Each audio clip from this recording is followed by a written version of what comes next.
Oh, Charlie, girls are bread. I just stopped short of saying you look beaten this morning. Girls I are mean, bread. it's wow. So I like the sound. I like the sound. It's so peaceful. Yeah. And for those of you who have, it's been so seamless that you've not noticed, apart from TV, when she's done, she's been, doing stuff on radio. So I'm sure you've been hearing the voice and wondering, where did they go?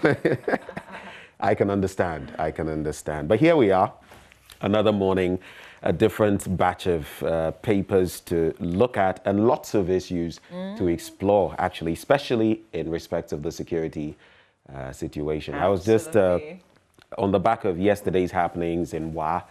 I was just, getting some information from Rafiq Salam, our upper correspondent, and some of what he's been sharing.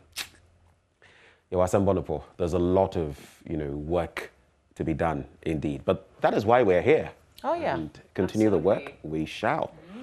But I have to ask you, though, Ajin Kotoku, we're all super excited that the Greater Accra Regional Minister is doing a fantastic job relocating onion sellers. There was the cattle, that issue that is outstanding. Because yesterday you said they were not in Ajin Kotoku yet, as at the time that you were reporting.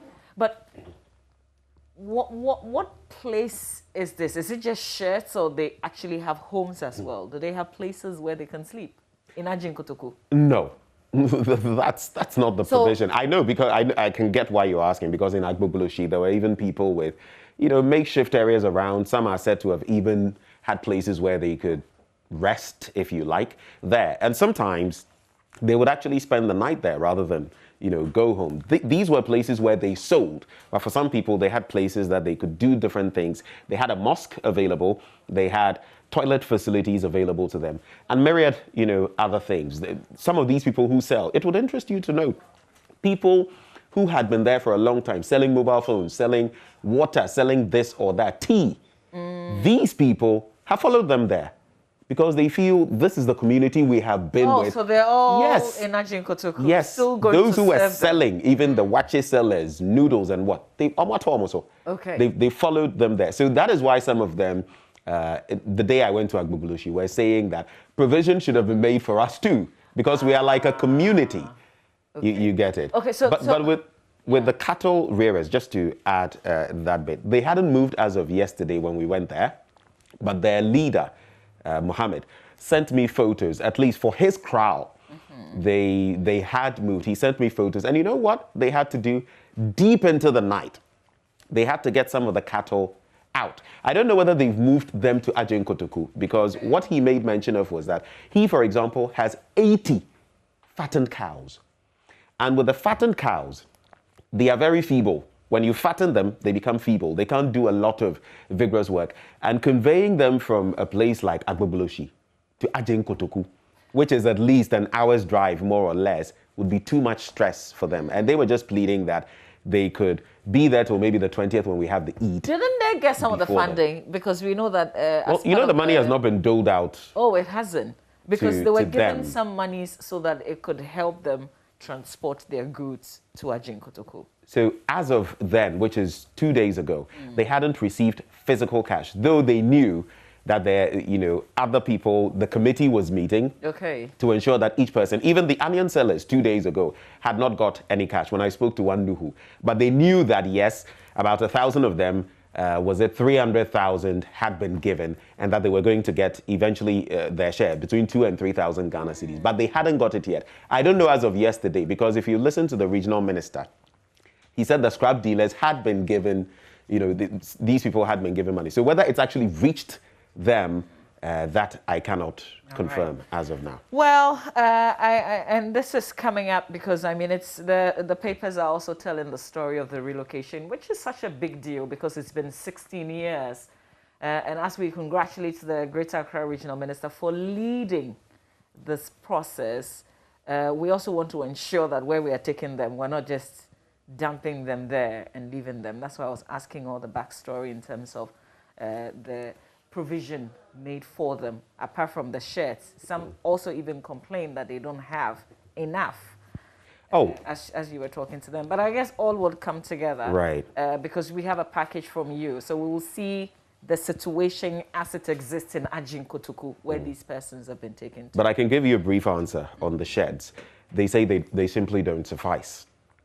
You know, there's over 1,000 onion sellers, their wares and everything, the products they sell. And when you look at the space, of course, if you compare the space there that has been allotted to them to what they had in Agbogboshi, well, there might be some... Much more decent?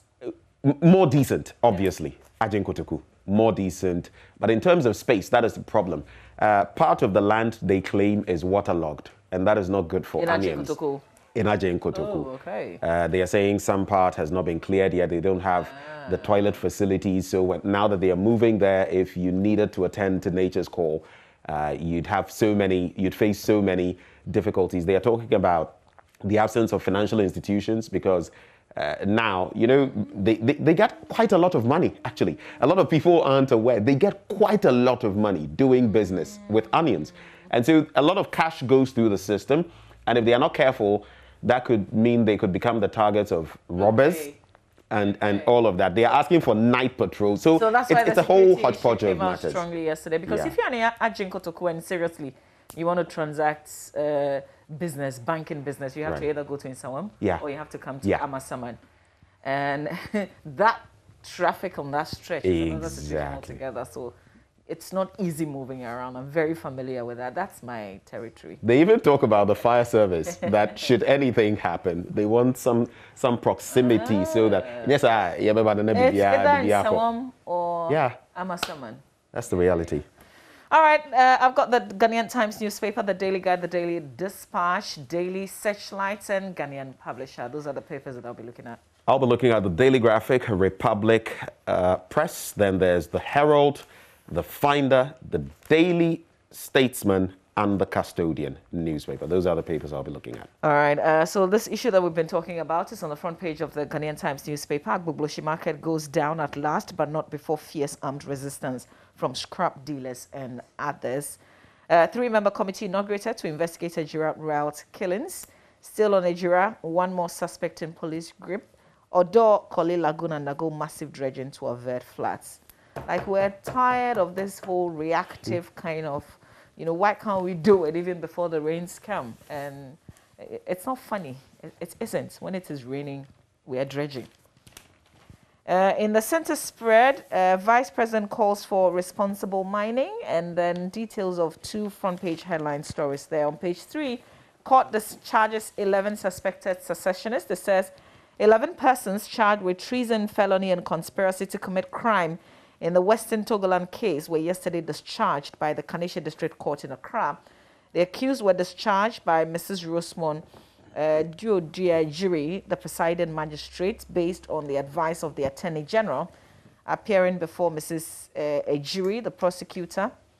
Detective Inspector Richard Amoa said the AG gave the advice because of lack of sufficient evidence against the accused. See, they were paraded in with all the pomp and pageantry, if you like, and now 11 of them, they say they don't have any strong case against them, so they've been discharged.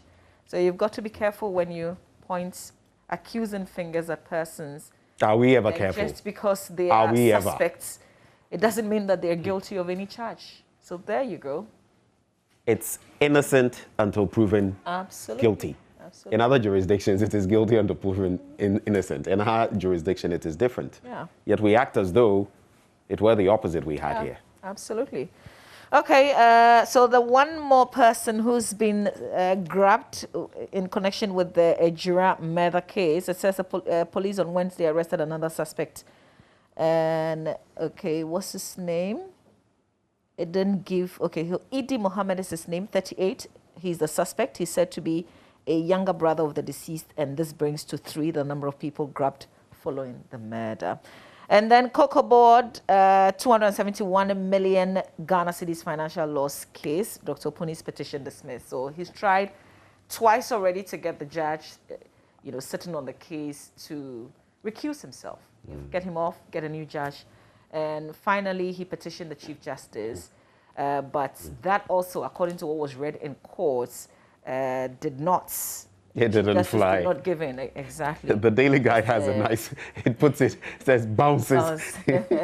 So this was portions of the response that was read in court on Thursday. It said, your petition in respect of the above subject matter has been considered after serious thought. I have noticed from the petition that the learned judge has not made any prejudicial statement to infer that there is real likelihood of bias against you as an accused person in the case in which you are yet to open your defense. In view of the fact that no serious allegation of likelihood of bias has been established, I will decline the invitation to transfer the case to another judge. But it says this does not preclude you in the exercise of your constitutional right to report the process for the transfer you are respectfully requesting for. So for the third time, Dr. Oponing has not succeeded in getting the judge sitting on his case, who's Justice Honyanuga. He's a Supreme Court judge, Clement Honyanuga, who is sitting with additional responsibility. So that's where we are with the case. So he's going to open his defense. I think the matter was adjourned to 15th of July. Absolutely, 15th of July. The case will continue. Let's see, back page of the Ghanaian Times. Over 1,000 SMEs apply for new stimulus packages. Enforce laws on to ban sale of alternative breastfeeding product. UNICEF country representative Annie Claire Dufay has called for strict enforcement of national legislation to bar the sale of alternative breastfeeding products if Ghana was to secure lifelong nutrition and health outcomes. Details of that on the back page as she poses with the First Lady at an event where she made, these comments. So details of that on the back page of the Ghanaian Times, Ben. Well, let's check out some details from the Daily Graphic now. And it's all about making Accra work. Massive cleanup at Agbobloshi. Onion sellers moved to Ajin Kotoku. We'll be bringing you more details of that. But the paper captures the week-long massive cleanup exercise, which commenced at the Onion Market and Scrapyard area at the Agbobloshi Market. We also saw some of those interactions yesterday as the Greater Accra Regional Coordinating Council with the task force, joint task force, I should say, stepped up to, do some mop-up work on the area. 5 grabbed with fake currencies at Dansoman. Appoint information officers to facilitate RTI law. And there's 55,000 students to be offered scholarships. When you go to the international pages, 5 and 9, a few that I'll highlight. The African Union Special Envoy tasked with leading efforts to procure COVID-19 vaccines for the continent is blasting Europe as Africa struggles amid a crushing third surge of infections, saying that not one dose, and I'm quoting him here, not one vial has left a European factory for Africa. That's Strive Masiyiwa, who also took aim at the global effort meant to distribute vaccines to low and middle income countries, accusing COVAX of withholding crucial information, including that key donors hadn't met funding pledges. He didn't name which donors. However, there are more stories there. Former Liberian militia leader convicted in Switzerland. And when you go to page 9, that other story there, EU's digital COVID-19 certificate comes into effect.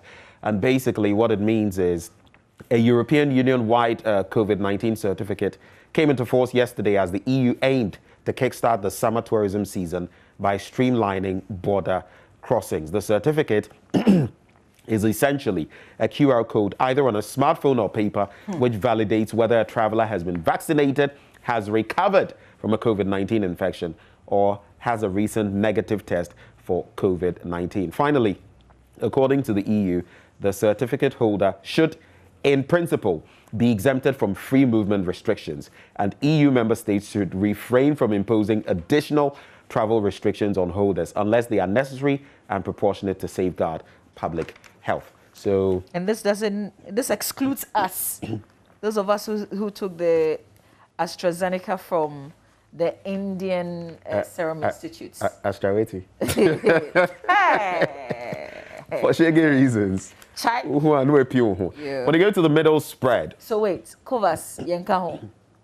Okay. Oh, but we are a part of it. We've benefited from. No, we you did, know, but I'm we've- talking about this certification. It doesn't recognize us. Oh, right now you So if see. you have to travel to any EU country, you will be quarantined. You have to go through the process. as though Are you a haven't member been of the EU? vaccinated. Are you a member of the Now, EU? I'm just saying that as a fully vaccinated human being from a I like the way you proud put it, African human being. country, I should not be excluded because EU does not recognize the vaccine that I take. Here's what: if you had your shots from there, maybe but right now, dear, I wasn't a 2 shots of waiting.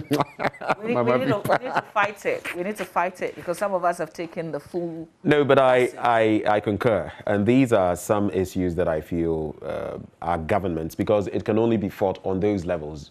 As individuals, we can't really. Sometimes you can take the matters up, but you're going against, these blocks and stuff. It's a futile attempt. We won't even go to their country. Okay. Yeah, but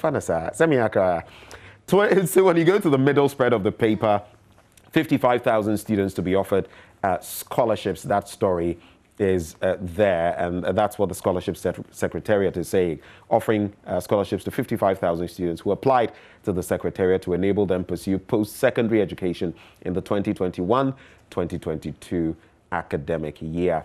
I have some fond memories of the Scholarship Secretariat and others not so fond, and I know people, sometimes I hear the politics is deeper than it runs deeper than any other interest. So you can see a student, and I always cite this example, a student who had close to 4.0, who wanted to go and study abroad, and 4.0 is like the pinnacle of whatever you can do in our university system, still didn't get it, likely because of the person's last name.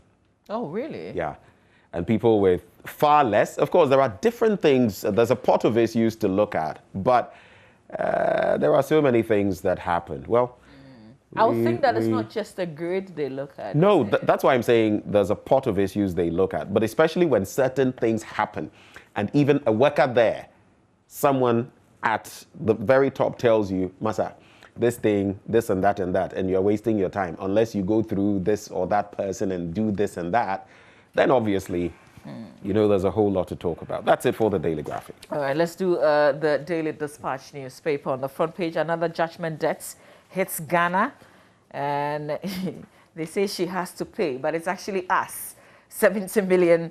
This is the West African Gas project, the West Africa Gas Limited, after a ruling by the London Court of Arbitration.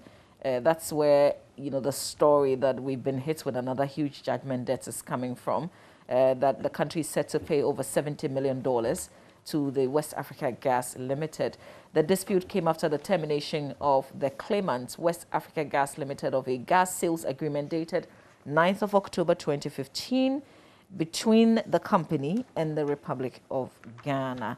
And according to documents and details of the story here, it says that the company decided to terminate the contracts after they claim there were impediments put in their way by the government of Ghana, which made it difficult for them to execute the contracts. And so they initially sought, I think, a million? 9 zeros is what, Ben? 9 zeros. Yes. So 6 would be what? 600,000? Okay, but that's that much, really. But it was reduced, and that's why it's, I'm not sure if it's 70 million exactly or a little over 70 million, but details of that. But I think it's 70 million that has been mentioned there. So. No, they were just making the point that what they sought to recover as recovery fee initially was way more than the 70. Okay, all right. I think that's the story that I'll be highlighting in the Daily Dispatch newspaper. The other we are very familiar with in terms of the dredging. Let's check Republic Press now. People are running from us, PHS field officers lament. You can check out that story on page 4 of the newspaper. I'm talking about field officers of the Population and Housing Census. And yesterday, unfortunately, we heard that story of about 2 of them involved in an accident, one perishing and the other one being in some critical condition. NDC sheds crocodile tears for Kaka. And there's been talk too that supposedly this gentleman was an aficionado, if you like, or a fan of the reigning administration, the ruling administration. And so it could not have been that this person had been planted. No toilet facility at Ajeng Kotoku Onion Market, like I was stressing from my interactions with them yesterday. But soldiers go bonkers in Wa, brutalize residents over missing phone. You've seen the video, haven't you? I have. You drew attention to the story, and I didn't want to believe it, honestly. No, you know, I didn't want to believe it. when I saw it the first time, I was looking at the video like, nah, this must be some other country or someone is trying to pull. Then I paid attention because I was looking for even, zooming, trying to check out car license plates and all of that and the attire. And I realized, well, this actually looks like Ghana. Mama V, I was stunned. I didn't believe it. I honestly didn't. And when I spoke to some security experts and the rest, they actually, confirmed that they had seen it, the footage. We spoke to our correspondent and all of that. So, But how are officers getting this temerity? Look at that. Even when the military has been, so to speak, in control in certain countries, do you see in the gutter? Yes, they put them there, and the guy is battering them there. Don't you see how they are cowering? They are cowering. I mean, what has got into the minds of people? What is it? These officers, I don't get it. From shooting people, we saw that soldier aiming in Ejura, to this. So I agree, they are going bonkers. But that's an issue we shall get into. But if you've seen the footage, the public relations officer of the Upper West Regional Coordinating Council, Cletus Awuli, was also beaten by the officers. If we were under military rule, like this would be no news. You see, that's why I was pointing to the fact that even when the military has been in control, sometimes you wouldn't see these things. But if it were to happen, you would assume that, well, it's because it's a military regime in place. But we're under a civilian democratic dispensation, and this is happening. And you see, if you don't speak about it, it's like seeing someone's beard on fire and saying, oh, it's not my beard. Someday it will come to you, unfortunately. I just get too disappointed, because even when you talk about it, what happens? We will get some PR statement that would say we're investigating, but that'll be it. I guess we'll get another committee, won't we? So the only thing that citizens can do, and I like the fact that people are making use of their phones.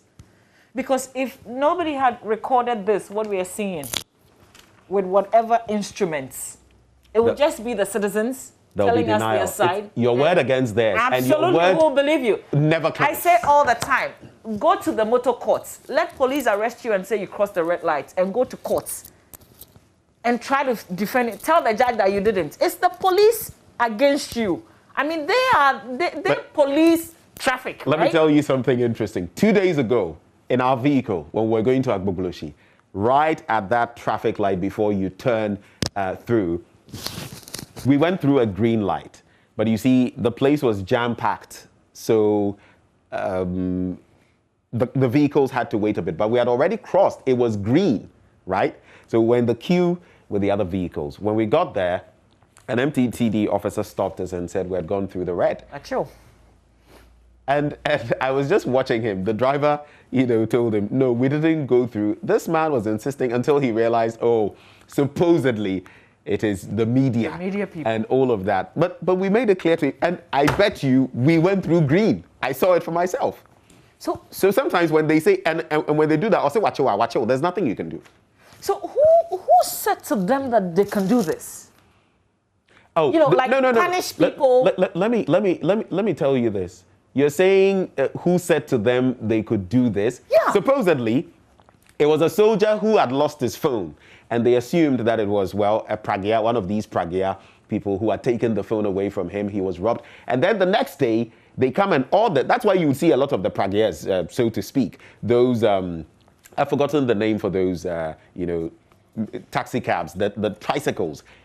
and they were assaulting them, including other people, including this regional coordinating and I understand council, that even those who PRO. try to record the incident on phone, they would grab you and punish you as well. So this person, you can see the person is on higher ground, exactly, and the person is secretly filming. So this the is a activity. 2021 kind of incident. This is. But why are you surprised? You sound so, and you were asking me what gives them the temerity. Aren't you seeing all the things honestly, going on? This is barbaric. This is not even Mama V, like. are you not seeing what is going on? Of course, when you and me, my fear, and I've said it, when you arm the police, the military and the police in this way, especially with the military, we respect our soldiers, we doff our hats to them. What are they even doing in the street like that? But like, when you give them this kind of temerity, we have a checkered history, political history in this country. When it comes to the military taking over, we just have to go back to what? How many months ago? The 24th of February, 1966. This is that is how it started. Absolutely. I'm sorry, I'm not saying that, and I'm not wishing any evil upon this country, but I'm saying that this is a shame, actually. Over time, even our constitutions, we've put certain things in there to prevent, the military wading into certain things. When we do this, we give them unbridled, unfettered confidence to assault people, and before you realize it, and they were looking God for forbid. What, a phone? Don't they have a rule, really? Ideally, you shouldn't see military officers on the street like this. You know that they can't even when there is traffic, if you want to go strictly according to their own rules and regulations, you shouldn't find a military officer in uniform directing traffic. Yeah. They shouldn't have anything to do with us, the civilians. Our MPs, for example, over time, and I'm not talking about members of parliament, I'm talking about the military police. You would see them, way back in the so that's why they and in are certain military designated police. areas. Exactly. But they shouldn't mingle with us. I think that's why there were a lot of issues when there was Operation Vanguard, when there are night patrols and you have military and police doing the work together. But you see, the other thing is, so when military is beating you, who do you report to? Police? No, sometimes the military gets on the case of the police. So whom are you going to report to? That's a good question. And with this PRO, he says they hit my head about 3 times and my back because they used the taser on my hands and my chest. You're going round using tasers on people, supposedly. Isn't right. This isn't. But I don't know how you would take this. I know I am staying on the story, but soldiers' job is not to disperse crowd. They are paid to shoot to death. My own friend, Brigadier General Lulu Mensah. Yeah, well, so that's why they shouldn't be here. That's why they shouldn't be here. Oh, because their training is not to negotiate with you, the civilian. Anyway, so it is what it is. Charlie, maybe there's nothing more that I can review. What's on the screen is I've been more important reflecting. than any other story that I will share with you in any of the other papers. I've been reflecting and speaking to some of these security analysts about how we can calm tensions and how we can, prevent these officials, people who have the use of force, who can use force. So this is coming I don't know. after there is a probe in Nigeria where we saw military men shooting, right? And then they go about and they do this. What kind of confidence do you have in the exercise that is yet to be carried out? When this is still flying in your face. And this is only what has been shot on camera. Yes. I bet there are many incidents who knows what happened records. before even, and look at them, cowering citizens, ordinary citizens, cowering in that gutter for fear. They can't do anything. The dignity, how can you do this to a human being? Just because someone has stolen a phone? Is it all of them who stole the phone? No, but even if they found the person who did that. You have no right to do this to anybody. You go through the process. There has to be investigations. Somebody must be found to have committed the crime of stealing. I guess these officers are primus inter pares, first among equals, and they are sacred cows. And believe you me, like some people have suggested, nothing will happen. We will not identify these military officers, and not one will get punished. Well, that's what we've seen. But I'll wrap up with this tied to it. Stop using military for internal security. That's the Commonwealth Human Rights Initiative to our government. And so on the back of that, we're going to have a lot of discourse, basically, this morning on this and surrounding matters. But I wouldn't want that to happen to me. for my dignity to be stripped off of me like that. And that is why I would not stand for it to be done to someone else. And yes, that's not the way it is. All right, so you can go to myjoyonline.com. We have plenty of stories there that you can explore. It's the build up to the quarterfinals, right, of the Euro 2020. But that's what's on myjoyonline.com. Please come down. The military personnel assaulting residents of Wa is our top headline. Over missing phone. I mean, like, headline on myjoyonline.com. Like, absolute shame. Like, shame on them. Shame on these men who, I mean, in every sense, you're stronger than any ordinary person that you see on the streets, any day, any time. And to think that we clothe you, we bought the guns for you to protect us as a nation, and then you turn it on us to do this. Yeah. It's such a big shame. They pay you with our tax money. Such a big shame. Incredible. I am upset this morning. So they're on war with us. Anyway. Because somebody stole somebody's phone or somebody's phone got missing. All right. I mean, what nonsense. on a more serious note. We'll leave it here and continue with sports. We'll come back and talk about the security matters. This one is just too upsetting. So we'll make way for Muftal. The football is going to cool us down. We're going to talk about the Euro 2020. And we're looking at the downfall of Kumasi Asante Kotoko. Chia. Anyway.